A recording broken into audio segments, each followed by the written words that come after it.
artist. Once I have a product, fuck that shit. I gotta do something else. Open up, Colorado. It's 420. Time to grind and burn. This is not your son's stoner show.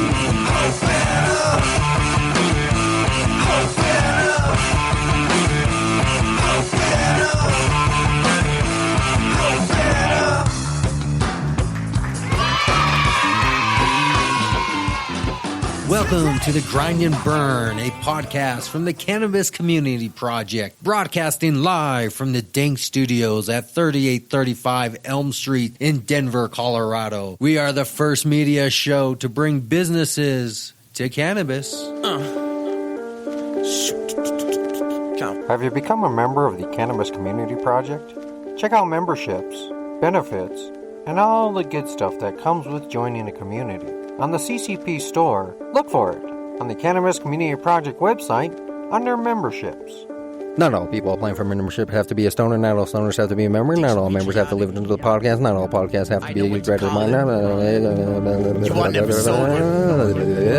I am not a prophet. Here we go, folks. Are you ready for this? Are you ready? There we go. Folks, that is much, much better. I want to tell you about a wonderful deal tonight. Don't get left out on the CCP store. If I'm becoming successful and I can do it, then you can do it. Yeah, you can do it. Heading over to Alright, so you remember the drill? 4 fingers, more or less. Stay directed in the mic. Don't do any turning or anything else. No filler words, and... just have fun with it. Just have fun with it. All right, ready? 4, 3, 2.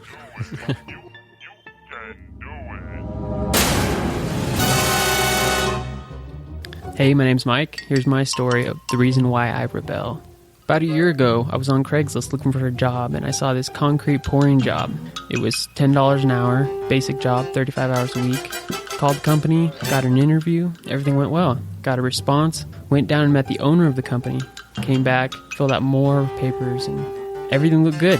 Came back the third time, they're like, okay, you look good, everything's sweet, now pee in a cup. I was like, that might be a problem. Showed them my red card. They had a look on their face of absolute death. They looked at me like I was a terrible person, someone who cannot be trusted. The lady took the piece of paper, my red card, over, showed her supervisor. Could hear them in the other room, gossiping, hating on me. Can't believe this is happening, they say. They hand it back to me, tell me, obviously, that I am not a candidate for the job anymore. And so I walked out of the store, and called it a walk of shame. That's what it felt like.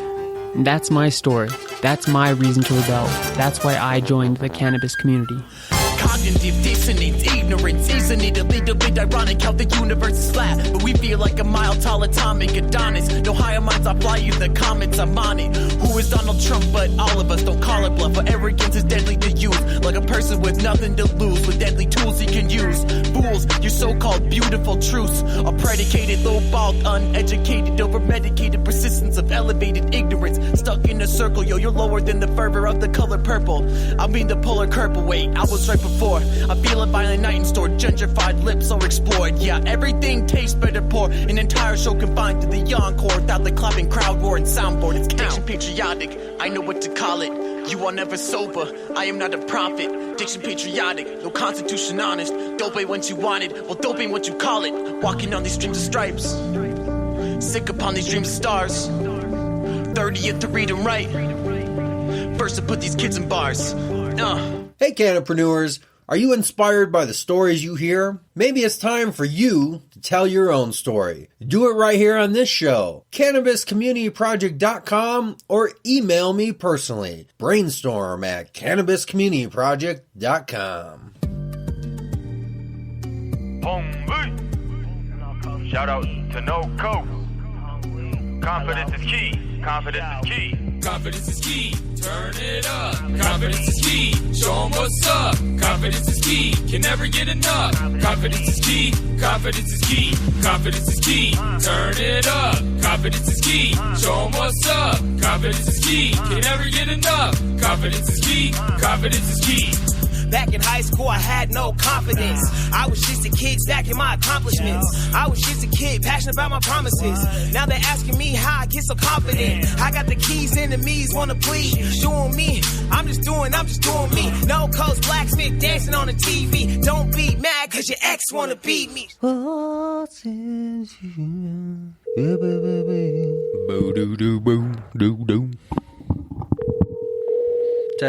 Testing. 1 2 1 2. Hello? Hey, Michael. Yes, is this Cannabis Community Project? Yes, it is. How you doing, man? My name's actually. What's your name? Sorry. Thanks again, though, for connecting with me. I appreciate it.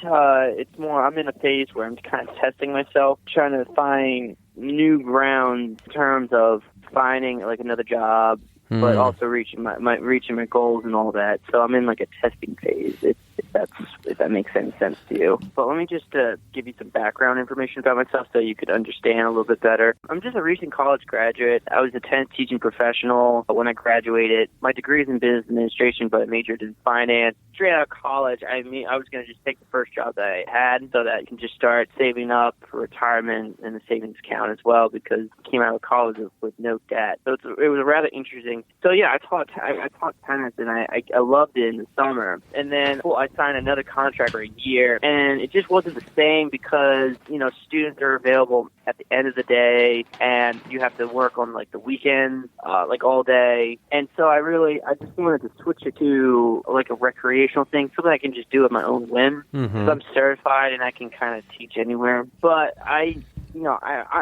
thought about it, and I'm in a rare kind of situation. I'm not one of those college students that has mountains of debt and really just needs to just kind of grind through it. I was looking at, like, other people's stories, success stories, and I was thinking about it, and I was like, well, what if I could do something in the cannabis industry? Because it's like $9 billion industry right now, and it's like next year, they're the next 5 years, they said, like, it's gonna be like a $22 billion industry or something like that. It's growing crazy. Right. You're not the first person that I talked to. I've talked to so far like 5 people, but I've talked to 3 out of those 5 people have been really helpful in kind of understanding, where this industry is heading toward. Ideally, on my finance side, I feel like I'm probably going to have the most success in terms of, like, a partnership with someone, like, because honestly, if you want to invest, you wouldn't need own your own dispensary or own your own brand. You need millions of dollars to be successful. A lot of startup money.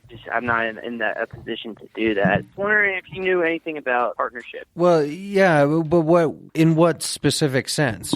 Give me, like, what are you looking for one? Are you trying to determine if you're good for somebody else? What specifically are you trying to venture into? And I will be recording. Okay, great. My name's Mike. I just had a couple questions. Some background information about myself, though, is I'm just a recent college graduate, just working for like a year and a half now, a college student that actually has no debt coming out of college. I kind of see the industry, the cannabis industry, like new and upcoming, and I feel like it's a great time to invest in something. And I don't have like millions of dollars because, I'm just coming out of college, but I have money well saved up. I was just wondering if, like, you can tell me more about, like, potential investing or, like, maybe partially, like, a partnership with anyone, or, like, where to start there. Okay. So you have an idea for a business or a product that you want to bring to the market? Yeah. And you want to do that with a partner. So you're looking for somebody to partner up with to supply financial, business, strategic, what type of support? Financial. So you're looking for a financial investor to help bring your product or business to the marketplace. And you're I'm looking I'm looking for let's say I'm an investor. Even though I have a small amount of money, I'm looking for like another investor to invest in someone's company. So you're looking for like a fund that you can invest into, where that fund is investing into multiple companies, kind of a mutual fund. Yeah, idea. I'm looking for like the best approach when it comes to like investing in the industry. Okay, so I am not a financial advisor, so all I can do is give you my personal experiences of what I have done with my money, interactions I've had with people who are in that field, and then hopefully guide you to a couple sources of people who are financial advisors who can give you actual accredited information that is proper to the question specifically about financing and investing. Maybe even possibly a lawyer of some sort. In my personal experience, I have invested into, outside of my own companies in the industry, in my own businesses, is MedX. And MedX is the company that did an Indiegogo campaign, raised a couple $2 million to bring their product of a spray, which is used in growing and some type of non-toxic organic. How do you spell it? MED-X,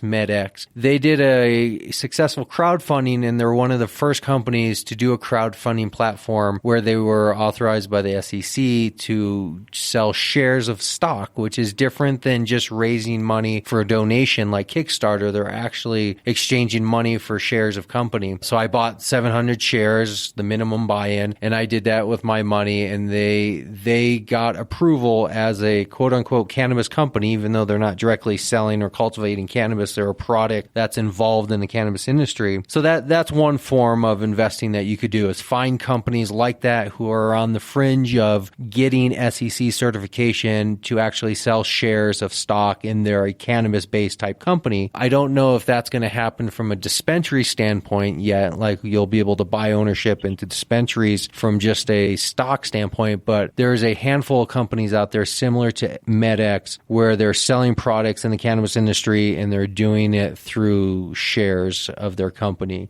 So that's one form, and that's what I've done with my own money in that company. And, how that turns out, I don't know, but I'm kind of on the edge of just saying, I got to do something, and I want to take a chance, and I want to find good, solid companies that look like they're reputable. And MedX was a company that had previously been in business in the market, selling their product. They're the same product, but just to a different audience. So I took it as a pretty good investment. And you could probably find through various news sources, the Cannabist or possibly High Times or a few others, some of these companies that are offering shares if you're an investor yourself, or at least in part of some type of fund. There was another individual that I interviewed about 3 months ago. His name was Tyler Gunderson here in Colorado. I believe he was in Fort Collins, and he actually had a fund that he was creating. I think he already did create it, and he was funding himself, and he had a handful of other investors who were funding into it, and they were specifically investing in cannabis-based companies from an investor standpoint of just simply managing a fund. His company, I can't remember off the top of my head, but when you go to my webpage, look for the button that says Archives. The Grind and Burn show is the name of the show I do. So find the show Grind and Burn, look at the archives, and scroll down until you find the one that says like financial something with Tyler. Forget what it is. But if you send me your email, I can send you the exact link and let you get in contact with him. He's here in Colorado, and he's kind of doing what you're talking about, where he has a fund where he's looking for investors to invest into his fund to invest into cannabis companies.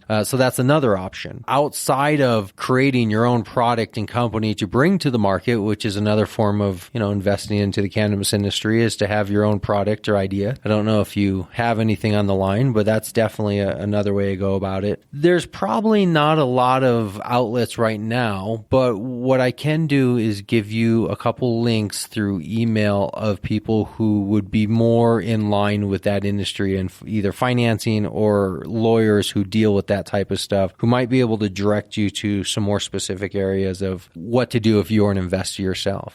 How much money are we talking about? What kind of funds are you looking at throwing around? I don't know if this is saying anything. Like $10,000 as of right now. Okay. That's the max right now. Yeah. And are you looking to join somebody else's fund, or possibly be the base of your own fund and get other people to join you? As of right now, I have no preference. Okay. What's your background? What did you say? My background? Yeah. Like education background? Education, work, career. Where are you coming from with this whole? Okay. Yeah. Well, I have a bachelor's of science in business administration, but my field of study is finance and Spanish. But I don't know. After like learning a lot of different aspects of finance in different companies, or sorry, not for different companies, just like obviously investing or like personal finance, just different for finance. I just feel like maybe utilizing what I learned, but then using it for the real world, I can make something. I can generate a stream of income for myself. Have some kind of ownership for myself. I mean, ultimately, since I said like I have no debt, my ultimate goal is try to create at least. I'm aiming for 4 streams of income for myself. And I'm not talking about like small like numbers. I'm talking about like maybe like fairly large number. I'm not talking about like making $10,000 a year from like one stream of income. I'm talking about like a decent amount, like a solid amount. Sure. So I don't want to just rely on one salary. Like let's say I was making between like $60,000 a year or something like that. Try to not rely on that, but try to create 4 streams of income and try to make, let's say, try to make 6 figures. Let's just start with that. You know what I mean? Right. Because I feel like if I were, that's why I'm interested in partnership, being like a part owner of something, so that I can also pursue other streams of income as well. Well, do you have an interest outside of just being involved in business? Do you have a specific interest that you're going after, or are you just generally up in the air about where you're going to land? You just know it's going to be in business, but you're not sure exactly where you're going to land. I'm not sure where I am going to land. I mean, I'm still looking for after teaching tennis after college, it was good money that I was making because, tennis lessons are not cheap. And I was learning actually how to become a coach and all that. But I want to make that something more as a pastime for myself. It's just something I can do in my own time, like my own whim. Like, let's say like on the weekends or something. So that would be like that would actually be like a small stream of income right there. But then obviously having like ownership of a couple things right there, just constantly, generating income for myself there. And then have like a full-time job that you would work Monday through Friday, from like 8 to 5. How the normal routine for a full-time job is, and maybe something after that too.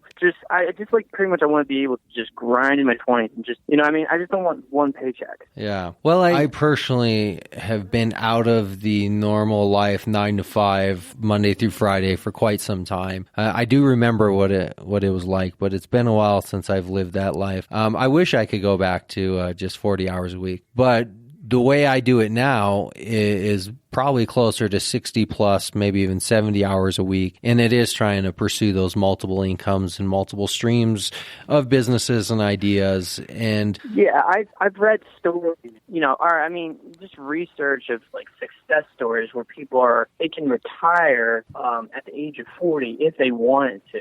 You know what I mean? I don't want to be in a situation where I'm going to be old, okay? And I still like I'm close to the finish line, but it's just not enough to retire the way I want to. You know what I mean? Right. Well, let me. I can tell by the questions you're asking. There's a couple things. Let me just rest assure a couple things for you. When you get to 40, you won't be old. That's true. When you get to 40, you'll just barely get to the point where you're getting good at whatever you've been doing for the last 15, 20 years. So that's kind of your launching point. You ever study martial arts, right? As they say, martial arts. Yeah. I have an idea. Oh, okay. Well, in martial arts, people work towards black belt, and the misconception is when people get to black belt, they're like an expert. When the reality is black belt is really just where you begin being a student. Yeah. It took all those years getting to black belt to learn how to be a student. Now that you're a student, you can start to learn. That's kind of the way it is with age, That's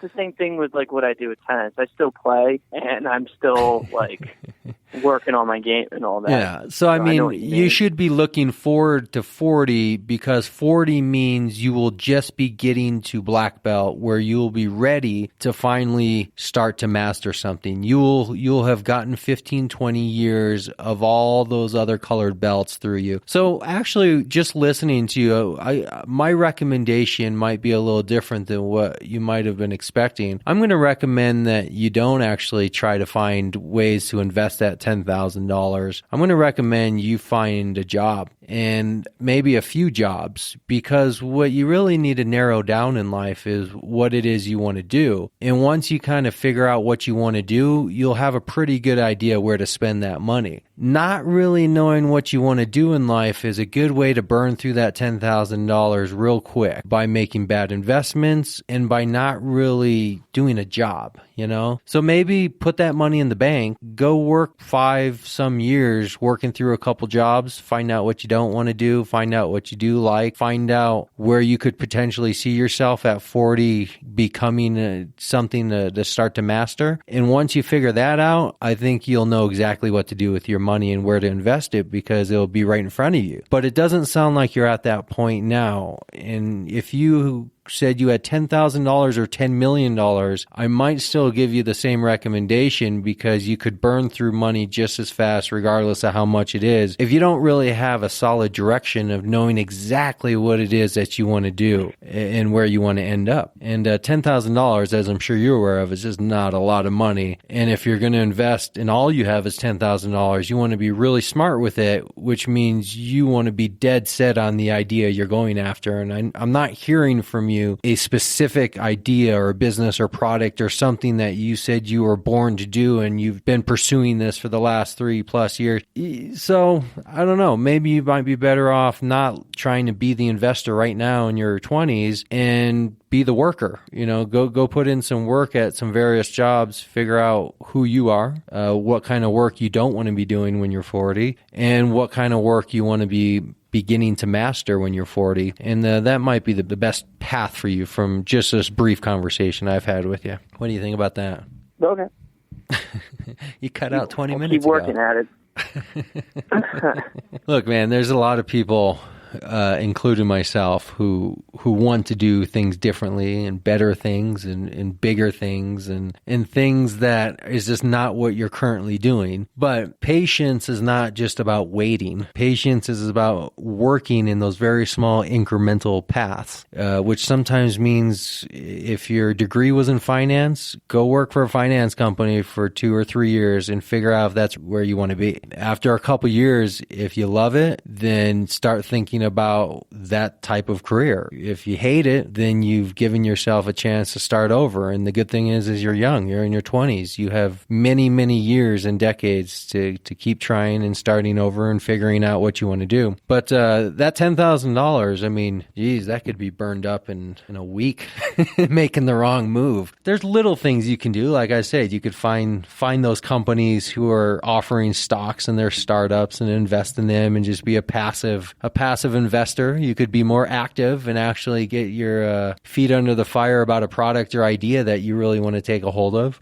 Or you could just become a worker and go work and live life for a few years and figure out kind of where life is going to take you until you find something you're really passionate about and serious about, enough where you're willing to fork over your whole life savings that I assume you've been saving for a long time since you're not in debt from school. Yeah. How did you get through school without debt? What did you do? I had an academic and athletic scholarship as well. Okay. Did you work at all? Yeah, work? No. I mean, with tennis being like just being a full-time athlete, it's like being a full-time worker. Yeah, I assume that's why they give you the money. I can only work. I only just work. Right. Well, that's what the scholarships are for, to give you the money to consume your full-time life, so you don't have to work. I mean, there's many ways to get through school, and there's many ways to get through life. You know, debt's a bad thing if it brings you down. Not all debt's a bad thing in small amounts. Sometimes it's just leverage points. And sometimes debt's a good thing from an emotional standpoint because it teaches you a lot of lessons about life. You know, what it means to be under the gun and, you know, in servitude and obligation and stress and things to know to stay away from. I mean, if you've never had debt in your life, it's hard to really know the pitfalls of it and what to stay away from when you get older. It's kind of like drugs, right? If you've never been drunk or been high, it's hard to stay away from the evils of them if you don't really know what they are. So sometimes those bad things can turn out to help you. But you're young, so I wouldn't worry too much about it. And you obviously have a good head on your shoulders if you're focused on your career and the longevity and saving money and doing probably things that most people at your age aren't doing. So as I heard once from Freakonomics, you ever listen to that show, Freakonomics? You should look it up. It's a good show where they study different things of life that most people don't think about. Well, one of the conclusions they came about on one of their shows was that if you're the type of person who's concerned about your future, that is probably the biggest determining factor in your success rather than the actual things you do to secure your future. Just the fact that you're the type of person who's even thinking about that right now in your 20s and you're concerned about that and you're striving towards something better, that probably in itself is really all you need to be successful. The specific movements like where should I invest my money today? What should I do tomorrow? Should I go to school? What should I study? What kind of job should I take? Should I work for myself? Those kind of things are irrelevant when you're the type of person who at the end of the day is actually concerned about your life and your future. So I wouldn't be too concerned about did I make the right move or the wrong move, because if it's the wrong move, it's still going to be the right move if you can take something good from it and learn from it and grow from it and all that.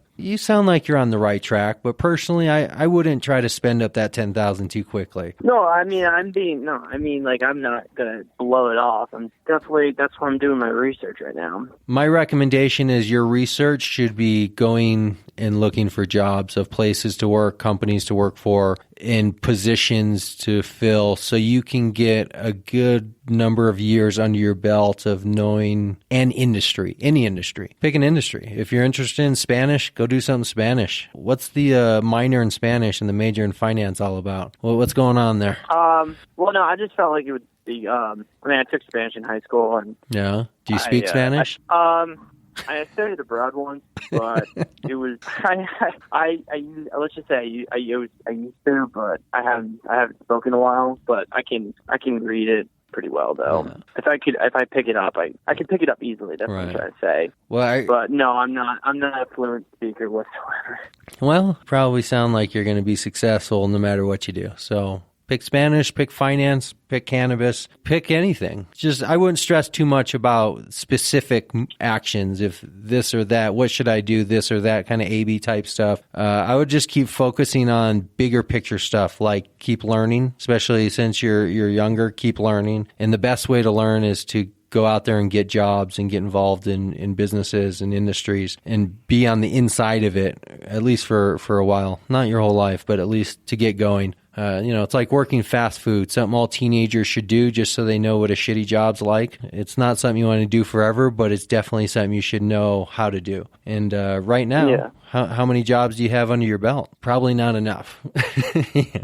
Yeah, probably not enough. So maybe you can use that money to help get yourself a good position, though, at a good company and get your start somewhere. Use that money to invest in something with yourself a little bit more. And I'm not talking about school type stuff, but figure out something of how you can get involved with a job in a company for a while until you land on something that you say, this is what I got to do with my life. This is the thing. And once you find that moment, then you'll be saying, damn, I wish I had money because I know exactly what I want to do if I only had X amount of dollars. So keep saving that money. And then when you stumble across that moment, that aha moment, as people say, right? When the light bulb goes off, then you'll have the money in the bank account and you can finally instantly take action, where most people just get ideas but have no money to actually take action. So, yeah.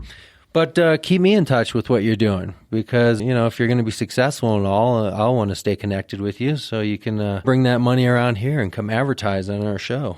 All right. Did I completely destroy what you wanted to get out of your question? No, yeah, I think you were helpful. I appreciate it. All right, man. Please feel free to contact me whenever you want. I'm happy to chat. If you have any big ideas, I'm happy to look at them from a partnership standpoint myself. Great. Well, it was good talking to you. Yep. Have a good weekend. You too. Bye.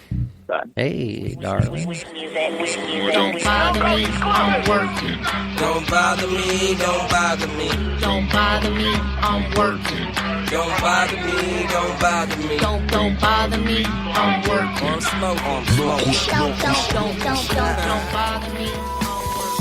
Dreaming about angels, demons hang around dangerous from all angles. And hopes to strangle this darkness rains on us while the hate sprays on us like an AK on a rampage full of rage. You had a bad day, chaotic mental state, myopic sees the fake. Moves be prosperous, call it real life state monopoly. How I play so monstrous, my new friend binoculars. On another topic, the love it bothersome, leave them bothersome. How we blossoming past awesomeness, let them witness weird unlimited progress. Limitless drama, limitless unstoppable. It's not impossible, the word itself says I'm possible. Y'all coming.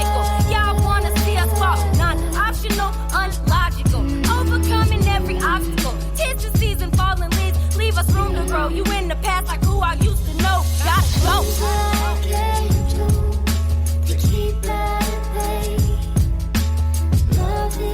Put your 2 fingers up like.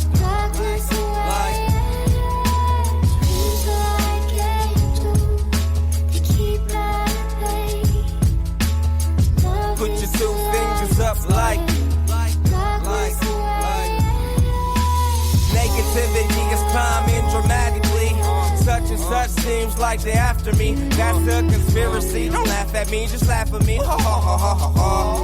Who are you when I am proud of me? Monogamy.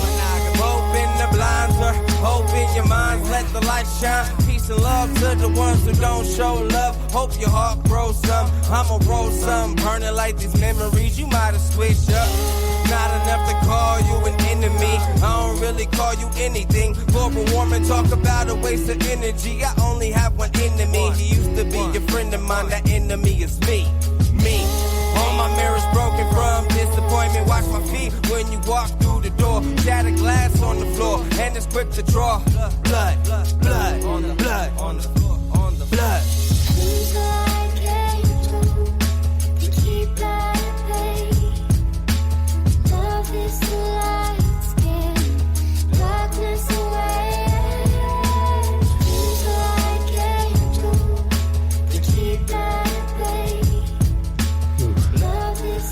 So whenever he shows up, they'll just walk right in. But so whenever they get here, they'll get here. But he wanted me to go ahead and get started with you, learn about you, since I haven't talked to you yet before. Yeah, absolutely. Word. My name is Kounter Kulture with K's. I should clarify that. And I met Young Fate. I kind of got connected with Weird Musik, I want to say almost a year ago but I started talking to him, and then I went to his New West album release, which is his most recent project. And there I kind of had conversations with him, and I performed, and that's where me and Weird Musik really started a relationship. And then for a while there, we'd just been talking to each other because I know he was shifting into like really wanting to be very, conscious, cognitive, intelligent with his music. I mean, he was already, but even more so. One day it just kind of clicked where I was like, well, I'm heading down to KMG in Boulder. Let's do a track. I got a beat. So we put it on, and pretty much after that was history. We've been talking ever since, and then he pretty much asked me to join the team recently, and I said yes. So now I'm going to start flying the Weird flag, and we are kicking off our relationship with an EP we're working on together, and we're doing our first big show together January 7th down in Boulder, so that'll be pretty exciting. Now, you didn't give yourself an official title, so just so they don't think that you're the bag man, what do you do? Who are you? I am an MC. I'm a rapper. Been doing it for about 3 years, but yeah, I am totally an MC. Do you call yourself an MC or a rapper, or is it interchangeable? See, that's the thing. I feel like there's so much stigma attached to being called a rapper these days. A lot of people consider themselves artists, musicians. Political. It almost becomes a political / cultural, hyphenation. I like to call myself an artist because I'm kind of used to that. I started out as a visual artist before I got into rapping. A visual artist? Like drawing. Okay. If you look at the posters for the show I'm doing on the 7th and the 12th with Fate, I actually designed all of them and drew them all myself. Yeah. But yeah, now I just say rapper because it's so easily to identify with. But at the same time, being a white person in hip hop, I feel like the stigma is often like one of appropriation instead of participation when I call myself a rapper. So, but I do rap. I do make raps. I'm a rhyming MC. I just feel like there's a definition that is kind of dynamic that should apply there. Is that the definition of being a rapper, to rhyme in your, what does MC stand for? Microphone control. Right. Microphone fiend. No. Master of ceremony, right? Yeah, that's MC, right.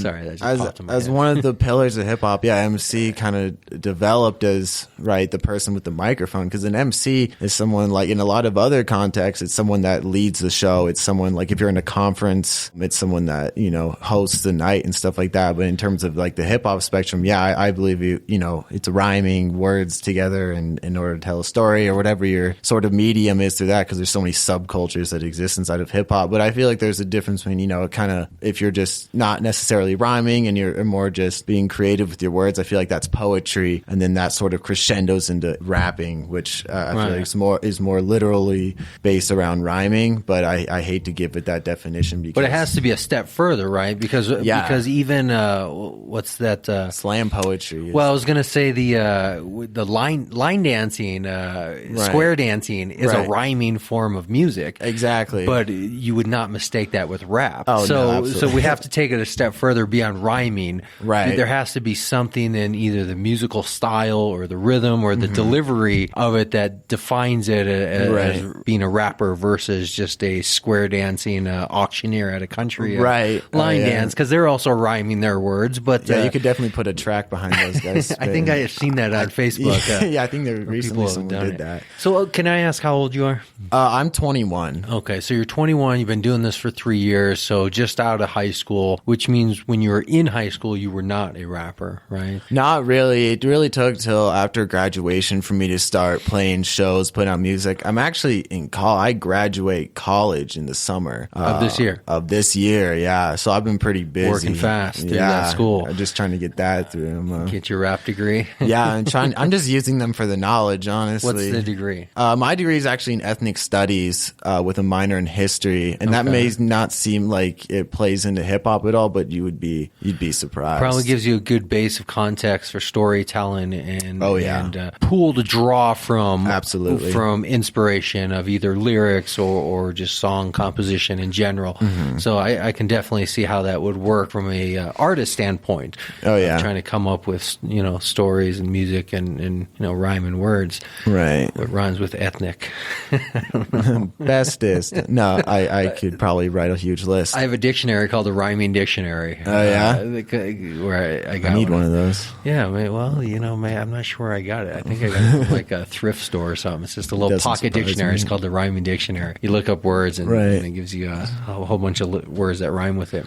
All studios should have that. Yeah, right. Well, maybe you can create like your own little blog page, your website, where you just come up with words that rhyme and people follow you that. Strange, obscure Because as an words. artist, you always have to have additional activities going on to try to support your career. So just simply performing is not enough. You're going to need a website or an app or something. Right. I actually just launched my website. I'm working on it. I'm working with one of the website developers who works over at Terrapin, the dispensary down in Boulder. Yeah, she kind of schooled me on websites. So I just started mine actually. Nice. And I do have a blog page in it that has yet to be Are cracked. they music based? Is it based around music? My website, the blog, I think I'm going to do a lot about kind of on the road stuff. I know a lot of rappers do that today with their YouTube channels and stuff, but I feel like putting it all in a comprehensive blog, like is more follow me on the streamlined. road as I'm going from place to place, kind of a quasi-reality style. Quasi-reality, yeah. Okay. I kind of want to give people more of an insider thing of how it is to be on the come up as a local to a regional to a bigger artist, because it's really not as it seems a lot of the time, because by the time people get any momentum and fame, they sort of give off this persona that they've always been there, or that like when really like the nitty gritty of it to me is actually very interesting. I find it extraordinary. It's exhausting, but it's extraordinary experience. Well, that was actually the question I was going to ask when you said you started 3 years ago and you're only 21. Would you consider that a late start in life? I mean, it really depends. A lot of the people that I work with are a lot older than me. I know Fate's quite a few years older than me. I mean, he's a lot more established. Actually, the first people I ever talked to in hip hop was Top Flight Empire, Hypnotic of Top Flight Empire, and I don't know how old he is, but he's not 21. So in some context, I think I am. But if you really look, if you look at the like Double XL, the magazine, if you look at the freshmen there, like the XXL freshmen they do, all those guys are between the ages of 19 to 24. Right. So I guess in some respects, compared to a lot of people, I probably have a late start. Yeah, I guess I'm thinking of it like you hear bands that become popular in their young 20s, but they started at age 6, right? Learning the guitar, learning to play the drums. They formed their first band at age 10. By the time they were 15, they were playing at the birthday party. And then by the time they were 17, 18, it was actually, there was a whole decade decade of history and experience building up to the point where, yeah, you're 18, but you really start at age 6. Right. So you have, When you tell me you start hip hop at age 20 or at age 18-ish, that makes me go, well, what happened at 16, 17 that all of a sudden created this path in life to go this way versus, hey, I was 6 years old and I was rhyming words and I was tapping on the tin can and then I just grew into it as I got older. What's your backstory on that? Yeah, like the inception of my career, really, it came from a place that I can't even really put my finger on per se, but I know it kind of grew out of someone else that kind of inspired me to do it, because during those years I was a delinquent of sorts, and I wasn't really feeling like the streamlined process that. What up? I am from the house. What's going on, man? What up? Come on, let me make some room. Tea? All right, welcome. No interruptions here. That's all right. We'll just weave it all in. We'll just make it all seamlessly work. It looks like you guys are having a good conversation. So go ahead and let's make sure that we introduce everybody in the room. It's your boy Young Fate, aka YF. Who else? We got Kounter Kulture, as you already know. It's T-Mac. We got security in the back.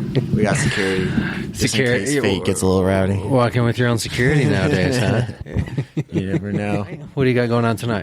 I have a show down at the Lincoln Station. I'm opening up for Whiteout.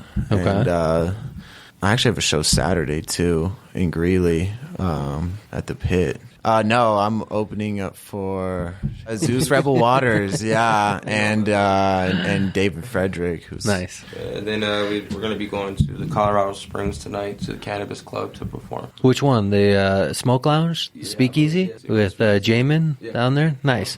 And then we also have a show Sunday too at Brick on York. It's a pizza place, I think, on Colfax. busy. End of the year. So you sent me some emails. I haven't looked at them yet, but I assume they're tracks. Yeah, one is Hung Lee. I sent him his new song, You Can Do It. He's got an album coming out this spring. It'll be his first album with Weird Musik. And then Kounter Kulture has a new song all over Spotify and everywhere else that we wanted to premiere today for you guys. Nice. Well, he was just in the middle of kind of just filling us in on how you got connected, where he came from, pretty much just right there, of where you were coming out of high school, how you kind of developed into this. Did you say how you got connected? We kind of just got connected. I think the very first time we met each other was at that sandwich place.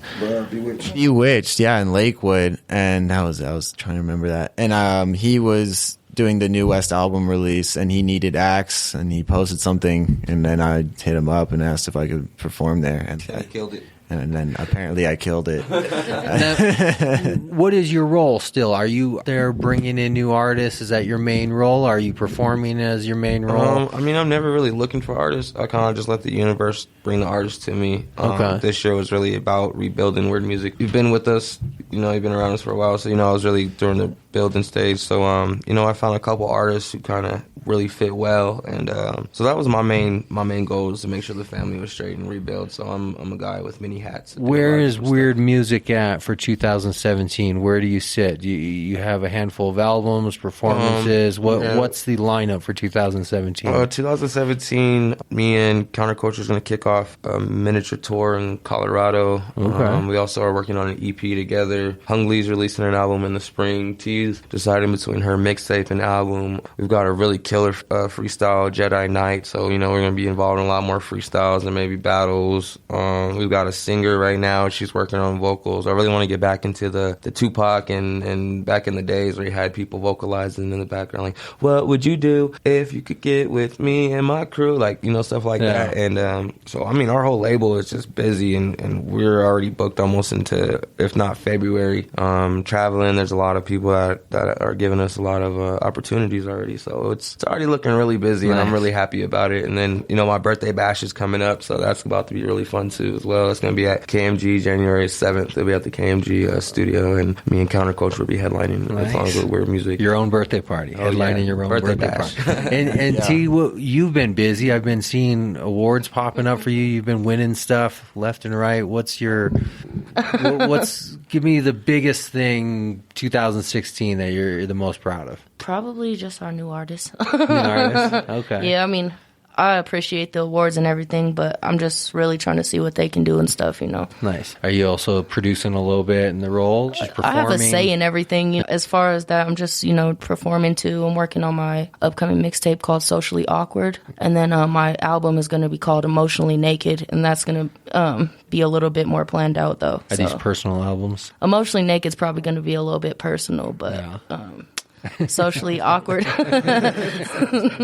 Are you collaborating with each other on all of these, or do you do independent projects? Yeah, it just depends. Except for the EP, the EP is gonna be me and Kounter Kulture. You know? Okay. And I really, this dude has intelligence beyond his age, you know. And I mean, he's even stumped me on tracks, so I'm really looking forward to do this EP with him. You know, to show people, to show Weird Musik, because once Weird Musik sees what he can bring, it's definitely gonna be crazy. And then Hung Lee's album is the solo album. It's featuring T May, and then I'm working on my next album, will be called Social Party, and it'll have some features from Weird Musik for sure.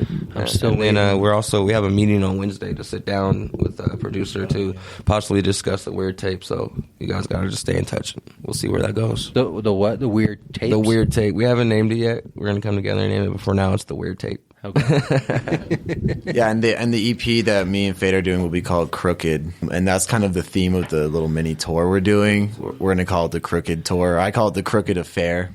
Now you say mini tour, meaning you're just going in Colorado just to some of the major places here. Yeah. Like so far, we have a date in KMG in Boulder on January 7th, and then January 12th at the Downtown Artery in Fort Collins. And then I'm talking to the Colorado room, so there'll probably be one in the Colorado room in Fort Collins, and then we'll probably hit multiple locations in Denver as well. Now, are these paying gigs, or are you performing unpaid? Do you do it to sell merch? What's the support system under it? It always depends on the promoter. I mean, we really stepped out. We kind of, joke around, but we cut out the middleman in a way. We have certain promoters that we work with that, will help us. But as far as, the other venues, we're either buying the venue out and keeping everything, or we're working out some kind of deal with the promoters. I don't want to say what, just in case the promoters are there, and then all the other promoters are going to be like, hey, why don't I get that deal? I've been through that with the Roxy before, but we'll just say, we're a little bit more smarter this year with our shows, And does it depend on how many people are performing? Like if you have a whole lineup of 4 or 5 people performing, do you get more money than if just one person goes to a gig? It's probably a lot easier for us to make more money when we're all together. But as far as, when we book it, usually it doesn't matter. We sit down, come up with terms, and then we come together as a team and make it happen pretty much. Who's doing the business negotiating of all that, the terms and all that? Man, Kounter Kulture's really been doing a lot of it. He's been doing a lot. So he's the dude probably talk to about that part. In terms of the 2 shows in January so far, because like when coming up in the scene where you're local, there's a lot of, I don't want to call them sharks, but there's a lot of problems when you're like don't really know the game and you're going through these middlemen promoters who are kind of like screwing you out of, they're like, oh, it's all for exposure. At the same time, they're taking all of your money, any tickets you sell. Just when it comes to local hip hop or regional hip hop, a lot of the time local artists kind of get screwed out of any monetary compensation and are given horrible sets and stuff. But in terms of the shows we're throwing, I really want to have the ability to have all the opening artists participate in selling tickets and at the same time still see something for their efforts. So that way people aren't selling 100 tickets for an event, getting an 8 o'clock slot and making no money. Right. You know what I mean? I want there to be a good medium where the people who are doing a lot of the effort putting on the show get compensated for it, but the people who are even some of the lower guys opening still see something, if it's good exposure or something for their effort. Yeah. It'll be noticeable. I want effort to be noticeable, but I don't want like to just screw people. You know what I mean? I don't. Well, I mean, you're trying to make a living still, right? Yeah. You're trying to support yourself and stay out of fast food jobs and minimum wage work to make ends meet. Right? You don't want to be Uber driving on weekends and doing gigs right before you're Uber driving. Right. Uber drive your fans home from the gig. Right. No, that's why. Yeah, after the show, you just get in like a taxi. But that's why you sell merchandise, right? That's the hats, the shirts, the albums. So I really want to take those posters that I designed that I was telling you about for the shows that we're having and put those on shirts. They're very like black and white ink based art, so it'll look good on shirts. Cool. So you're the business structure behind keeping it. We'll see what happens. So if you go broke, it's your fault. Pretty much, falls apart. We're still a team no matter what. You met about a year ago? Probably some. Maybe a little bit less. Now, did you know when you saw him for the first time that he was new-ish? Not really. He really handled himself pretty well. But with me, I'm more of a watcher. I do a lot of watching, and I see how people or artists conduct themselves. I see how they, how much they take their music serious before I really reach out. Like, hey, I want you to come work with us. And what are you looking for? Like a set amount of, like they have a whole list of songs already. They already have a following. They're just good and just sound good, perform good. I'm the opposite. I really like finding talent that's not known, that doesn't have a big fan base, and I like helping them build a fan base, because when you get with artists that are already known and have all these music, you got to deal with their attitude, and you got to deal with like so much stuff. Like they don't ever want to listen, and then I've been there with artists, and with newer artists, they have that ambition. They're still excited. And I just want to be there to help put them in the right direction. So as long as you have a good attitude, and you're business minded, you have your music like you want to be making good music and professional music, then I'm here to help. Yeah. And I'll be watching. Like if you are interested, I will not sign you up front. But if you are interested, then I'll do some watching, and then I might inbox you one day. What is the main distribution channel for getting your music out there? Is it social media? Is it using the online, like the CD Babies and all those type of sites? Is it just uploading to iTunes, standing on the street corner and trying to sell physical CDs? What's the best way? My opinion is I feel like it's all that combined.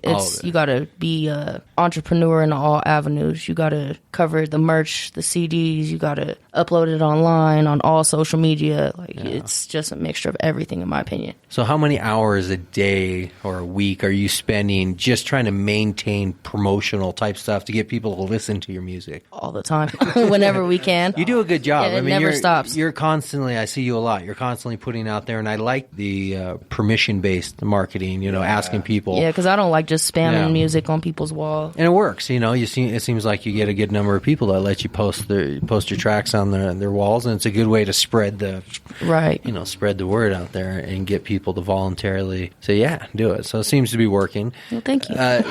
Do you foresee actual sales of albums being a moneymaker, or is it still going to be doing live shows and trying to get paid? I'm already getting paid for my album, so are you? Yeah, I'm making pretty using like the automated TuneCore type things, TuneCore and social and media. Baby, like Spotify pays really well. Like that's the thing that a lot of artists are not onto yet. Everyone's still worried about SoundCloud, and SoundCloud's cool. Going under. Yeah, and the thing is that now they're trying to pay artists, but you've got to go like a huge headache in order to start getting your music monetized. When Spotify's paying you for just listening to it, if they just listen to it, you get paid. iTunes pays you, and the more and more it adds up. If I turn around and I put out 200 songs and I'm making a penny off of them every day. Yeah. It starts to add up if they're just playing at one time, and we're talking about thousands of plays. So there's definitely money to be made. It's just the big money now, we're trying to cross over to that phase where we're trying to get into like our first $500,000 or trying to get into our $1 million. That's our goal. Is there a possibility of getting in a radio type distribution where a 90.9 puts you on there and starts playing your tracks, or is that no longer a realistic option for independent upcoming artists? I think BMI is supposed to cover that. When you're played on the radio, BMI is supposed to catch that. But as far as getting in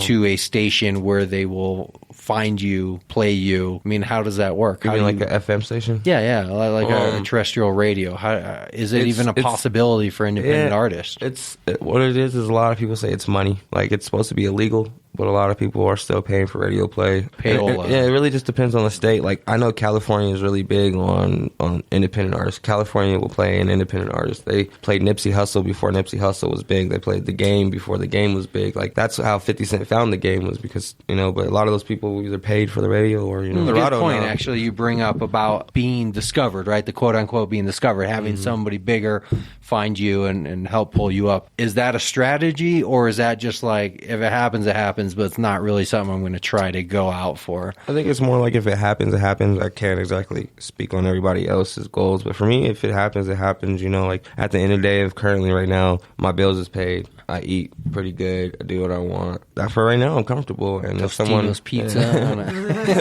I got a wife. I get home cooked meals and stuff. Oh, what I'm saying? So Hey, cooking some home cooked meals, are you?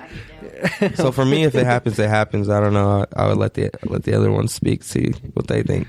I think the goal being omnipresent, like we were talking about, doing that is less of a strategy. Like I'm going to get noticed by bigger artists, but just creating a platform in which people notice that it's a solid material. But yeah, like I guess the keyword I would use is just being omnipresent, just being everywhere at once, right. and still maintaining quality.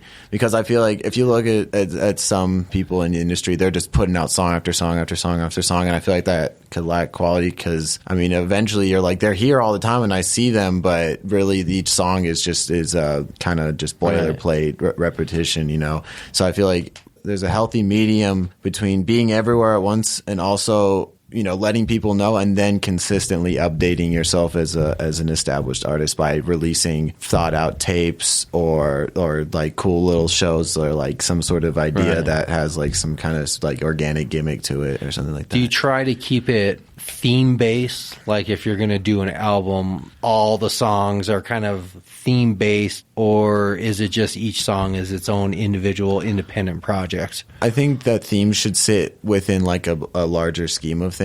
So an artist, defining yourself as like a certain kind of artist can be dangerous, but like I know that if you define yourself as a conscious artist and then all of your music is just really purely like underground immortal technique style flow, it could suffer too. I think with the ability to be look for dynamic sources within a theme. Right. If that makes sense. Yeah. I know I've asked you before, T and YF, about songwriting, the actual process. I know what it's like from a musical standpoint of writing a song. I don't know what it's like writing a rap song. So I don't know if the process is the same or if it's different. You should try it. Just sit down right there and one day just go on YouTube, put some gangster beats up.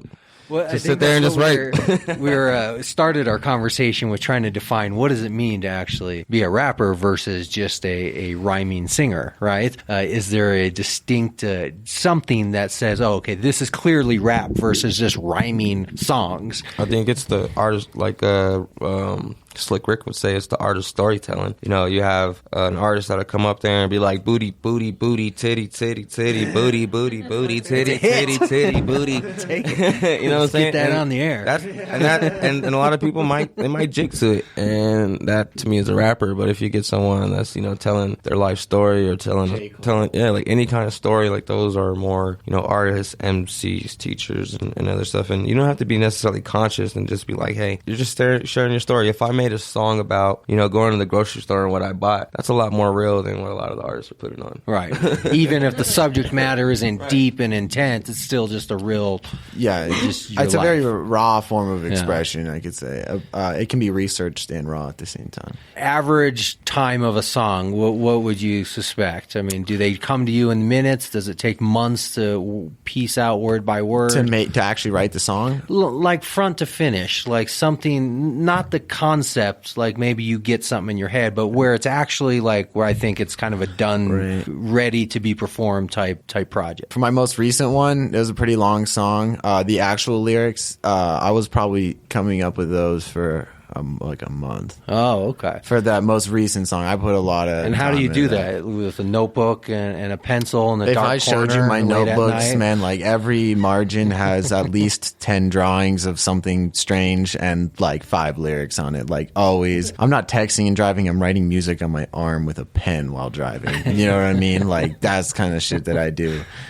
Well, it takes me a while to write a song because for me, like every single word has to be like calculated. Like that's just me though. Like I'm an overthinker. Okay. I just, I calculate it. It has to be planned out. But do you do a freestyle also type performance? No.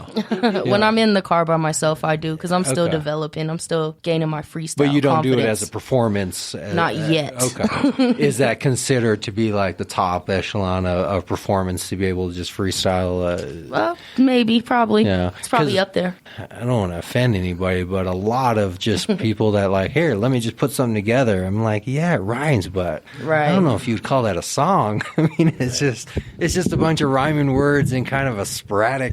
There's a difference between being able to rap really well and being able to make a song. You can be the best fucking rapper in the world in terms of flow, in terms of articulation, but you have to be able to put it into a package. And I feel like that's where you see in the underground suffers a lot is song composition. Right. That's another area of talent that's kind of overlooked sometimes too in the industry. It's like there's a lot of people have a formula for this, and I don't necessarily believe in the formula because that kind of constricts. But how do you avoid sounding like everybody else, though? Because I mean, think about like a comic or somebody who's doing something that there's not going to be, you know, it's like coming up with jokes. You're going to have 100 people come up with the same concept of a joke. How do you rap without just sounding like a standard rapper? You know, when I go to do albums, when I start my albums, I completely wipe rap out. I don't listen to anything hip hop or rap. I only listen to rock, R&B. So you don't have anything in your head. The short answer is by not listening to anybody else. So if you go in there and you create an album and you don't listen to any hip hop for 4 or 5 months, I mean, I'm totally like, I will get in someone's car and change the radio station if I'm working on an album and be like, nah, let's listen to some opera or some R&B. Okay. Opera is really good for inspiration. Been working on writing hooks a lot, my own hooks. I just like sing them in my crappy voice and send them to Fate all the time. And a hook would be considered like the chorus, the rep being repetitive, but not the thing in the song that's recognizable that you keep coming back to. Yeah, the thing I like to define the hook as is taking the entire song and summarizing it to be like, you know, when you read the back of a book, the blurb. Yeah. Chorus should be the blurb of the song. Okay. That's what I made that up just now. But that's, I guess, the best way to explain it. Right, yeah. It's the thing that when you think of a song, it's the one line or the one verse you think of that calls that song back. Right. Okay. Yeah, whether it's saying, it shouldn't be just saying the title of the song necessarily, unless the title of the song is very explanatory, like gin and juice or something. Yeah, but if you look at the rest of that hook, you know, he kind of gives like the vibe. What is he doing while he's drinking this gin and juice? You know what I mean? It's the whole story, right? Yeah, storytelling. He paints a picture of the theme and then he explains it with the verses. You know? Like that's actually a good example because every time I listen to Snoop Dogg, like I feel like I'm at his mom's house and I'm partying. You know what I'm saying? And that's another thing. As an artist, you have to put it. If you're not putting a picture in someone's head, and like I tell artists, like adjectives are really big. Artists like went to school and forgot to use adjectives. Like you got to put that picture in your fans' heads, and that's what's going to keep them coming back because they're going to want another story. Just like Star Wars and all the other movies, you got to put that picture in their head. Picture, vocabulary. I don't think you were here yet. We were talking about the rhyming dictionary. They have a rhyming dictionary. Yeah, he has a rhyming dictionary. So you're ready to go. Yeah. You should start writing a rap song together. I'll email that to you tonight. Cool. Any big announcements that you want to get out there, since this will probably be the last time of 2016 that I talk to you? What do we want to tell the world? Cool. First things first, go to Spotify, listen to Addiction Patriotic by Kounter Kulture. Kounter Kulture spelled K, so KOUNTER KULTURE. Yeah, Spotify, all platforms. Me and Fate are working on the Crooked EP, which should be out soon. There'll be a lot of announcements, so keep your ears peeled for that. January 7th is a huge show. KMG, tickets just got in today. You can get them online. Also, look for the event on Facebook. It's called The Crooked Affair. And there's VIP where there will be a cake that will be eaten by him, probably mostly. All right, well. Announcements? Anything that you want to say on your way out of 2016? I appreciate everybody's support. Check me out if you ain't ever heard my music. T-May, that's T-MAY. Or yeah, you can Google hashtag Colorado's favorite musician and I'll pop up. And thank you. My first thanks is definitely to Cannabis Community Radio. You guys have been around our career and seen us grow, and we definitely appreciate you playing our music. I mean, you've seen us fans too. Like they be like, "Hey, I heard your song on Cannabis." So my big shout out is to Cannabis Community Radio. You guys are one of my favorite, if not favorite, radio stations. So much love to you guys and all your fans and to all our supporters. Man, we really can't do a lot of this without you. If there's 0 people at any of our shows, then we're not doing very good. So definitely thank you to the people and my creator for always, blessing me, and I see a bright future with us. So I'm going to give shout outs to the future of 2017, and I hope you guys come and party with me on my birthday, January 7th. My birthday's on the 2nd, but my public party, come out, party with us, eat some cake with me. If you know where I live or you want to hang out, I will be smoking 27 blunts on my birthday. So yeah, so if you guys want to smoke, come check it out. Thank you very much. I appreciate it. I love playing the music. It's always good stuff. I mean, I don't play bad music. At least I don't think I do. So I always play it, and we might as well tell people who they're listening to right now. My single is called Addiction Patriotic by Kounter Kulture, and that's my most recent single, so that'll be off of my new album, which is TBA. And if you like this song, go to Spotify, Apple Music, Google Play, all that. Yeah, it's on everything now. And if you want to see my earlier music, definitely hit my SoundCloud, Kounter Kulture. Just type it in with K's. I'll pop up. Google Google Weird Musik. Yeah. Google Weird Musik. Find me at Young Fate. Everything. YouTube, Young FAIT. Anything. Use your imagination. Young FAIT and see what you come up with. He'll be there. Excellent. Thank you, Weird Musik family. Thank you. 2016. We're out. Peace.